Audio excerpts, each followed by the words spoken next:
Hello and welcome back to my YouTube channel.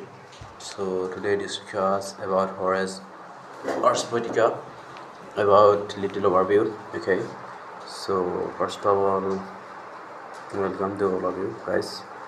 So time period Roman writer during the age of Augustus 27 BCE 14 CE. Major literary contribution, literary criticism, especially Ars poetica, art of poetry, other works, satire, humorous critique of human behavior, epochs, political and invective poems, odes, lyric poetry on love, friendships, and morality. So, in this text, key concepts of Ars Poetica. Number one, instruct and delight. Poetry should teach, provides moral and or practical lessons and entertain simultaneously. Yeah, and decorum. Every element of poem, character, style, language, subject must be appropriate and harmonious. Poetry and painting. Poetry should vividly captures the imagination as a painting captures the eye. Strong imagery and mental visualization are essential. In medias res, epic poems should begin in the middle of action to immediately engage the reader. Summary of Horace's approach in Ars Poetica.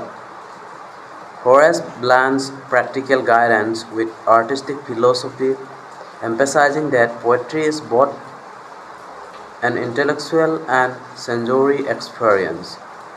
He advocates clarity, harmony, and appropriateness in all literary works. His principles influenced Western literary theory for centuries, especially Renaissance and neoclassical writers. Okay, so instruct and delight. Horace insists that poetry has dual function. It must educate and entertain simultaneously. Right. So analysis. Poetry is not purely for pleasure or moralizing alone. It achieves balance between reason and emotion. Right. A poem that only instructs becomes pedantic, while one that only delights risks right triviality. This reflects Horace's broader Roman idea of utile et deluis, useful and ensure. So decorum. All elements of poem, character, style, language, subject matter should be appropriate to each other. Analysis. Decorum ensures that the poem feels natural and believable, avoiding dissonance. For example, a tragic hero should speak in noble, elevated language, not casual slang. The principle influenced neoclassical literature, emphasizing harmony, proportion, and order. Right. So poetry and painting. Horace compares poetry to painting, suggesting poetry should evoke vivid mental images. Analysis. Poetry's power comes from its ability to visualize ideas and emotions, not just describes them literally.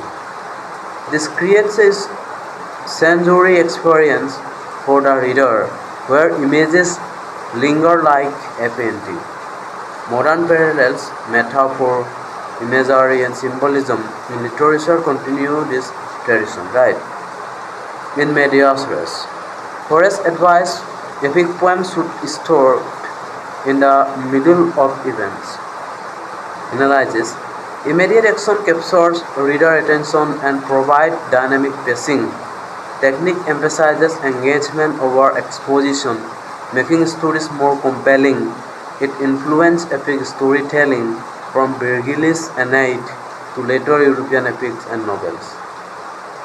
So the overall significance, Horace combines practical literary advice with aesthetic philosophy. His focus on balance, appropriateness, and vividness ensures poetry is both intellectually satisfying and emotionally moving. Ars Poetica establishes rules for effective poetry that influenced writers for centuries. Compared to modernist poets like Archibald MacLeish, Horace emphasizes structural clarity and moral function, whereas modernists often prioritize experience, impression, and existential pain. So that's it.